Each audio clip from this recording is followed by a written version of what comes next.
Hi there, a warm welcome to you. Can you hear me, viewers?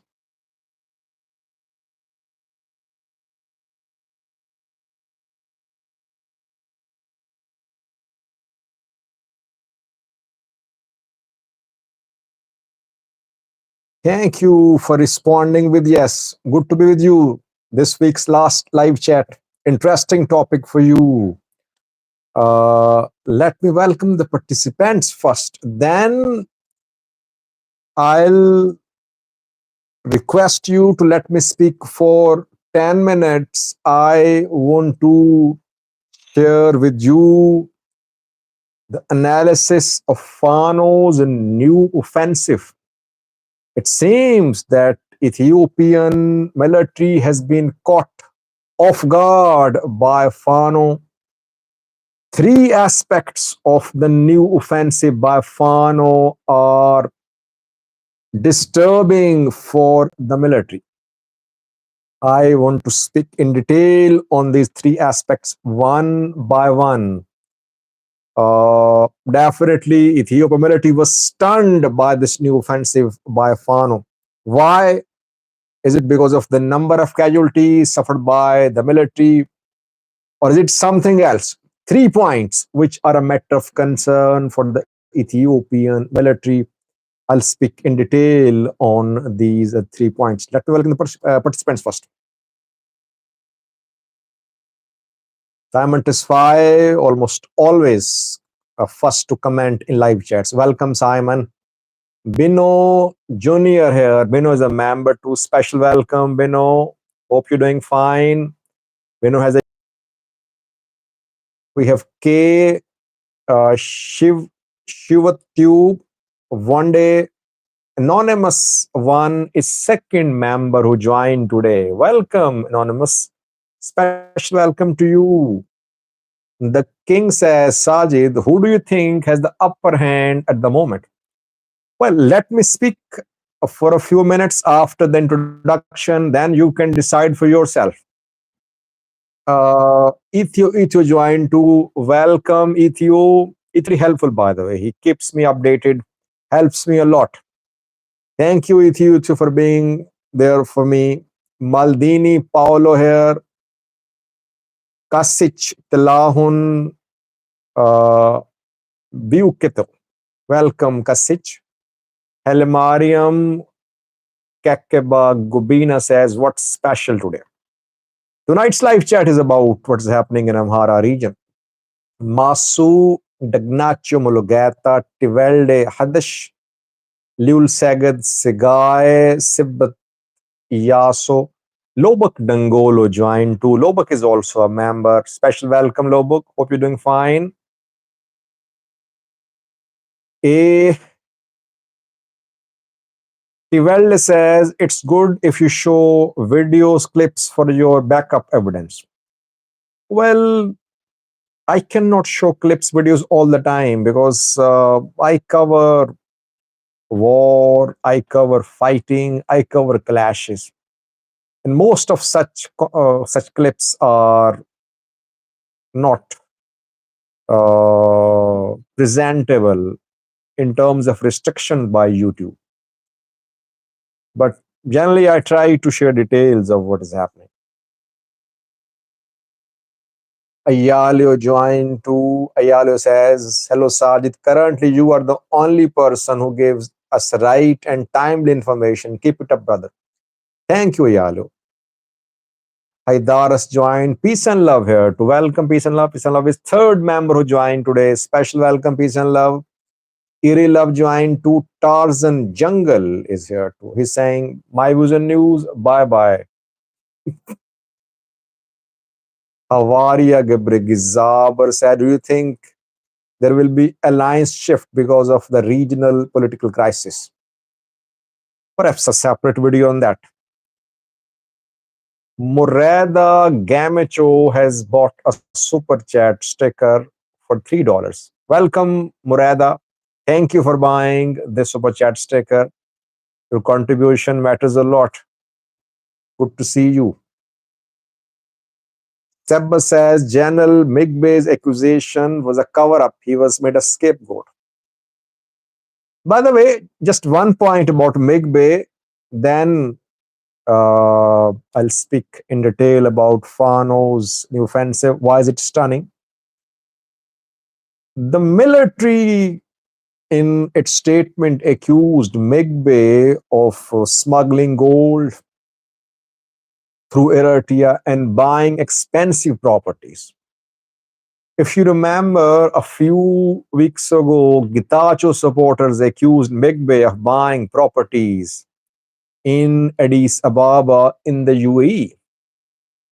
Question is, if Migbe has bought any properties illegally, why isn't Ethiopian government confiscating those properties? UAE is an ally of the Ethiopian government. Abiy calls MBZ Mohammed bin Zayed as his brother. They have family relations too. Abiy can easily approach UAE government to confiscate Migbe's properties in the UAE if he has any properties there. And if his properties in Addis Ababa, government can capture the properties anytime. Why is that no properties have been confiscated? Either only false propaganda is being spread against Migbe, or maybe in future, if Migbe has properties, these properties will be confiscated by the government. So government should share the evidence. I mean, Ethiopian military is an institution. It's not a social media activist website. If Migbe has properties, government should share details and tell why is that government has not taken control of the properties. I think it makes sense.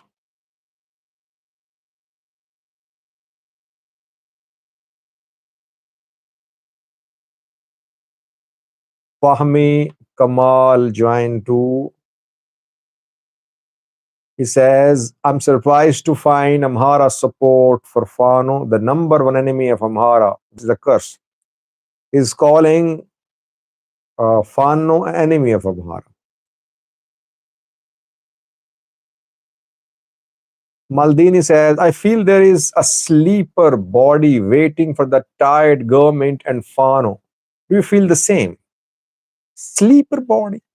Could you explain a little? De Fabaccio, thank you. Stay blessed. Sabbath says, Migbe's property was bought long time ago. Well, if you remember, a few days ago, a law was passed by the Ethiopian parliament. And that law can be applied backwards too. If a man bought properties years ago illegally, even those properties can be seized by the government. That law can be applied to Migbe's properties if Migbe has any properties. Government should be a government. It should not just spread propaganda. It should take action if there's anything made illegally by Migbe.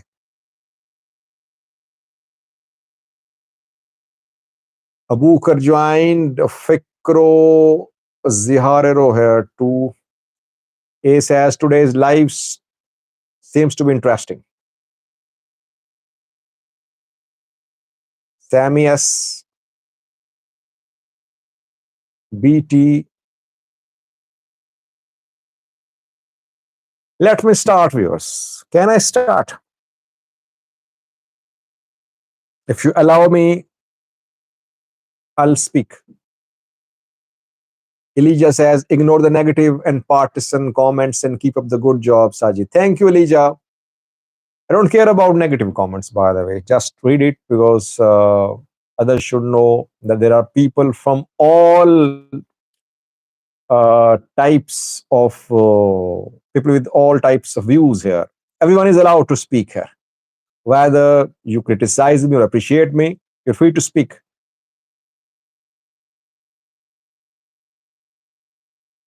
Now, let me speak, viewers. There are three uh, points three aspects of the new offensive launched by Fano, which are stunning for the Ethiopian military. And the 3 points are a matter of concern for the military. And now new discussions are underway about some sort of policy shift, strategy shift in terms of military's strategy in the Amhara. I did not make a video about new offensive by Farm, detailed video. I wanted to see the results, military response. Then I thought I would analyze it after a few days. Now I think I'm in a position to analyze the new offensive. One of the most important aspect of the new offensive was that it was kept fully confidential. Military knew nothing about it. So it was caught by surprise. Military thought that Fano was down and out. It had almost lost the ability to carry out any attacks on regional level. It never thought that suddenly in a few days Fano will be able to carry out attacks. So the planning which was done before the start of this offensive was kept fully confidential. And military did not get a hint of what was going to happen. Alarming for military. It means that Fano groups managed to keep all their discussions, their plans fully confidential. This is how effective armed groups military operate. That a hint of. Secondly, this new offensive by Fano was very well coordinated. I mean, simultaneously, they were carrying out attacks in Gujam, in Gondar, in Wollo, as if they had been planning these attacks for months. Military caught by surprise, and military was caught off guard as well. Well, it never thought that there could be this type of coordination among Fano groups of Gujam, Gondar, Shoa, because there have been serious splits among these Fano groups. But somehow they managed to create this organizational harmony and in a manner which was very harmonious. They managed to hit ENDF targets simultaneously in different parts of the Amhara region. Second point, alarming. It means that Fano groups can anytime now plan attacks which would span across the Amhara region. It's not about how many military officers were killed, how many soldiers were killed. No, no. The planning, how it was executed, how it was coordinated, that is the point of matter of concern for the military. Military thought that Fano had lost the capability to carry out attacks in an organized and coordinated manner. Secondly, thirdly, the offensive was very quick. I mean, almost no major fighting in Amhara now. This quick offensive went on for just a few days. Fano groups had targets in their minds. They had done all the homework.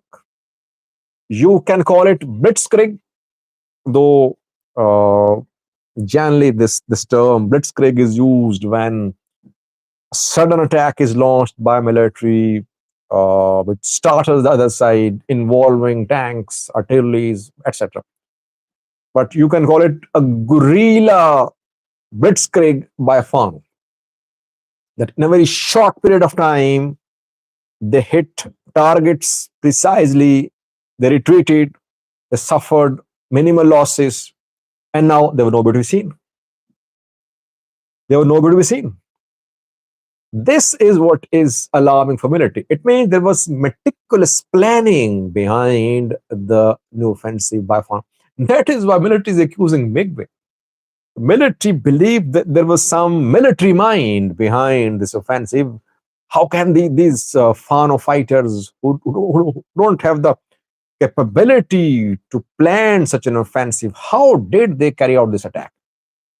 They are very surprised.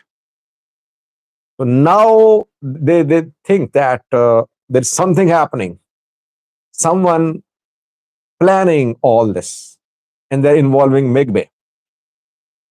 Uh, there is, by the way, there is former Amhara Special Force Commander too, uh, who is now part of Fano. But military uh, believes that there is a military mind behind Fano. That is why mechanized units were ordered to enter Amhara. Military thought that a full-scale war was going to start the way Fano was hitting targets precisely. But Fano fighters hit their targets. They retreated. Almost no fighting in Amhara now. They launched second phase of the attack when no one knows. It means now Fano groups are fighting according to a plan made by Fano, implemented by Fano, military at the receiving end. That is why now discussions are ongoing for change of some sort of strategy, change against Fano in the region. Again, I'm not talking about how much loss was suffered by military, how many soldiers were killed, how many weapons were captured by military, by Fano. I am talking about planning. I'm talking about intelligence. I'm talking about execution. These 3 points are the hallmarks of the new offensive by Fano, as if the offensive was launched by some units of some military. Let's see what military does now, how it counters this new, well-coordinated offensive by Fano, which is now stopped. But phase two is coming. Phase two would be deadlier. Let's see.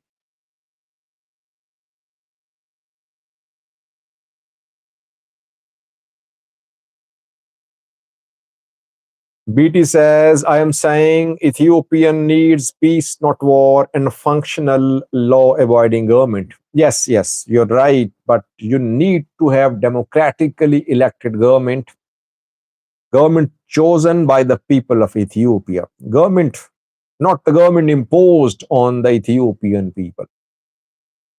I always call for peace. Say no to war, say yes to peace, say yes to democracy, say yes to election where people can choose their leaders.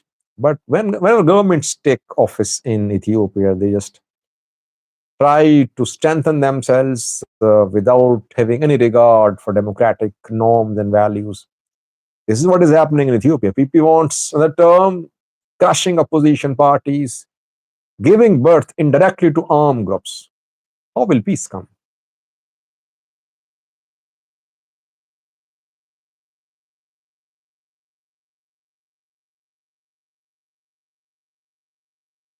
Fikro says, don't forget that the military also labeled Migbe militarily illiterate in the same news release. Well, Migbe is a seasoned general. If you call him illiterate militarily, I think that's not fair. Yes, offensives by generals, plans of generals not always succeed. They fail to, but Migbe has decades of experience of fighting. And by the way, the front which Migbe led was the most difficult front during Tigray war. He led North Gondar front. He led Volkite front. Volkite protected by Eritreans, Fano, ENDF, Gondar protected by ENDF, Fano, and people, Gondar, people of Gondar fight. Farmers were armed there. That was the most difficult front. Shoa was easy front. Volo was easy front. But Gondar Volkai front was very difficult front. So if Migbe led Tigray fighters suffered losses, it makes sense. It does not mean that Migbe is the weakest general in Tigray. I don't agree with that.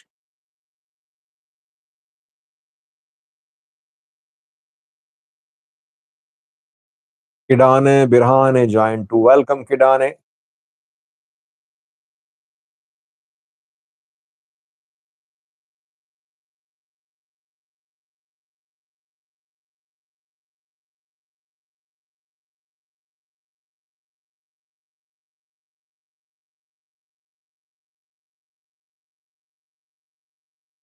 One important comment by Simon Tesfaye says, I don't know what Fano objective is. They win fine, but what do they want? Different from what Abi is saying. Well, question is, what is their plan? I think when they started in mid 2023, they wanted to reach Addis Ababa. Back then, I said they should go slow. Addis Ababa was far away. I think later they just rationalized their objectives.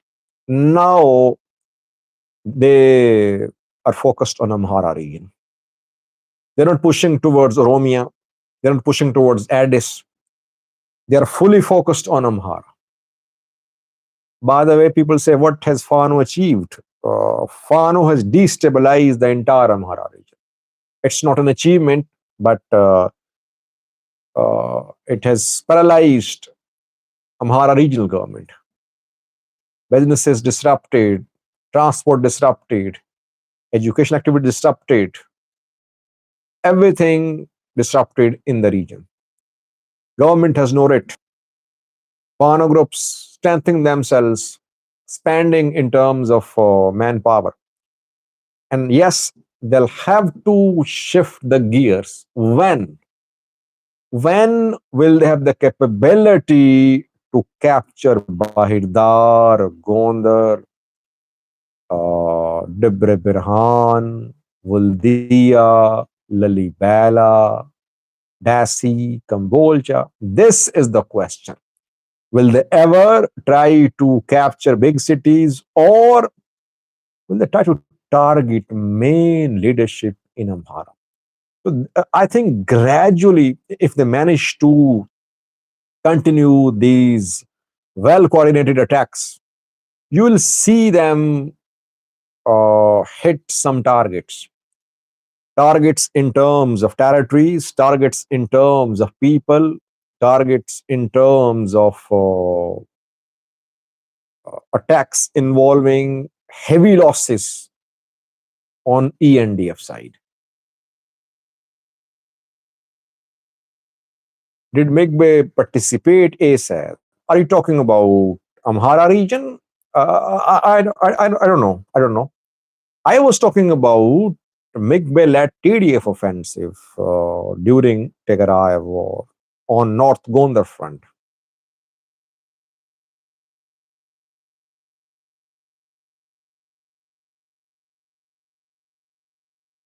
Mekonnen Asmare says, how and why you are interested in Ethiopian politics?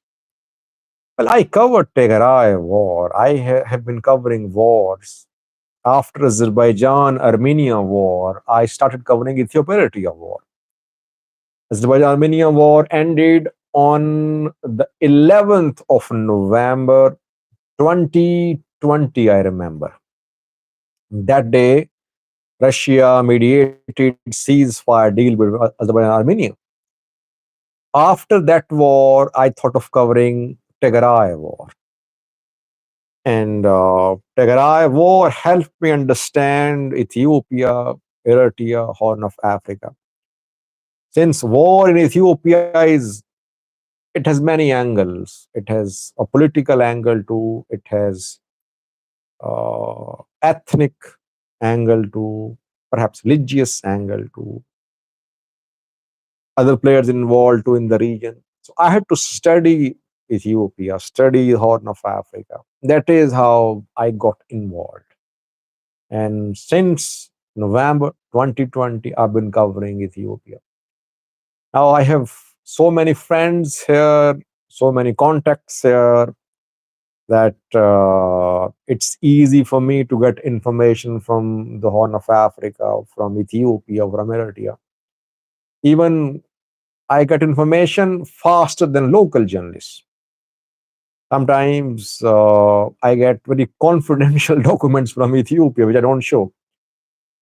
Uh, there are several people who help me, by the way, free of charge. They just want to ensure that there is some news outlet, someone to report the issues in the Horn of Africa in a neutral manner. Those people are my assets. And you are those people from my viewers, they help me a lot in terms of coverage, in terms of understanding the Horn of Africa. This is how I got interested in the Horn of Africa.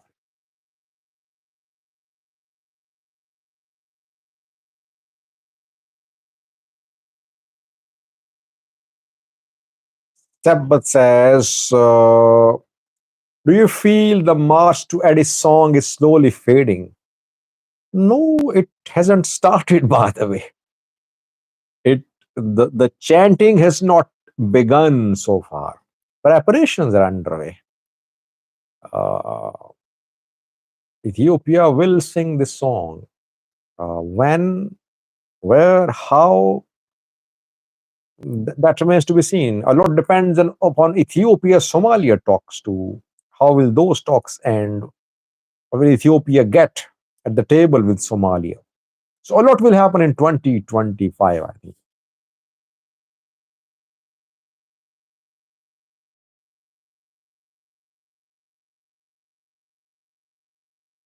Thank you, BT.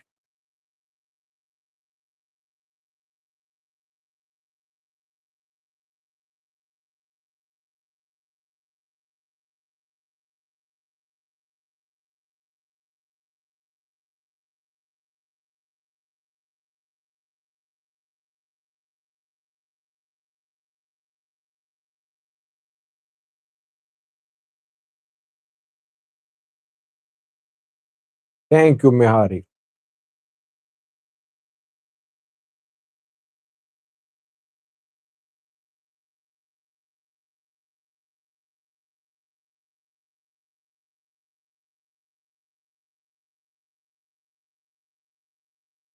Fahmi says plenty of Fano groups are fighting each other and getting nowhere, turning life to hell for Amharas. Yes, we cannot deny that people of Amhara region are suffering. I mean, they are the victims of this conflict. The Amabi's government is not suffering. Addis Ababa is not suffering. Amharas are suffering. Amharas of Amhara region. And as long as the conflict is continuing, there's no respite for them. Their businesses disrupted, their daily lives are disturbed too. Their children cannot go to schools. They cannot get transport sometimes. So they are the ones who are suffering. We cannot deny that. No one can deny that.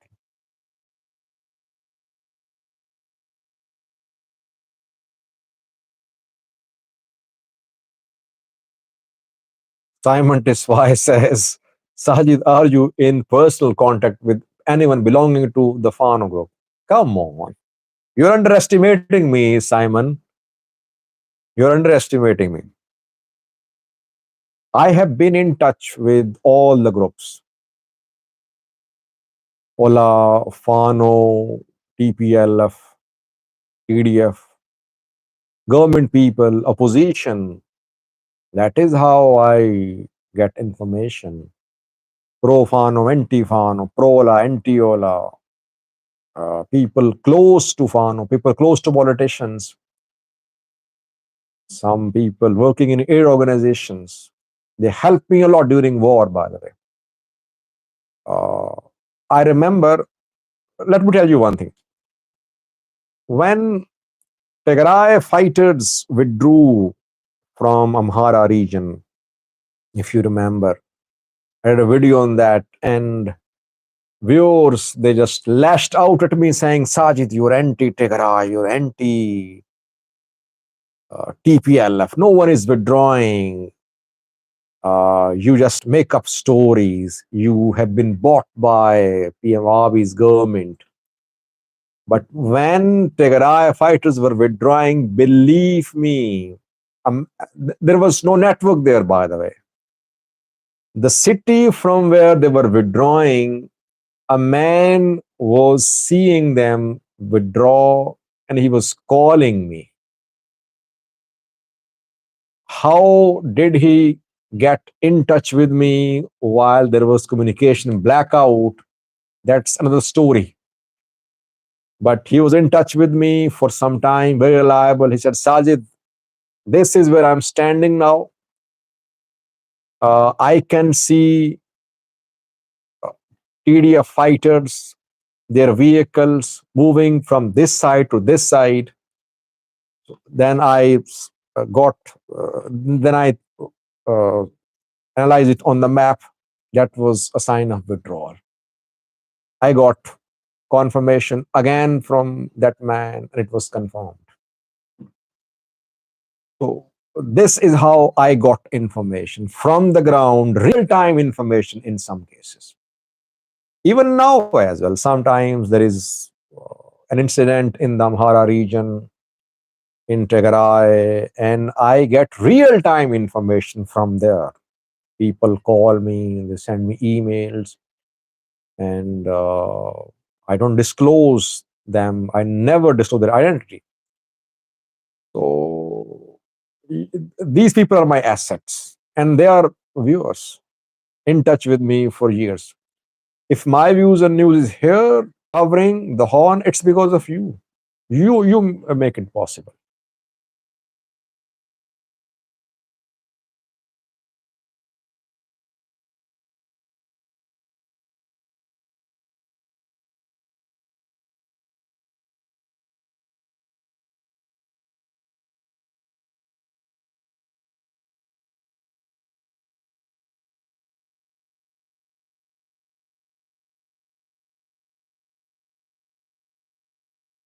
It was 34 minutes have passed. I think we should end the live chat. It was good to be with you.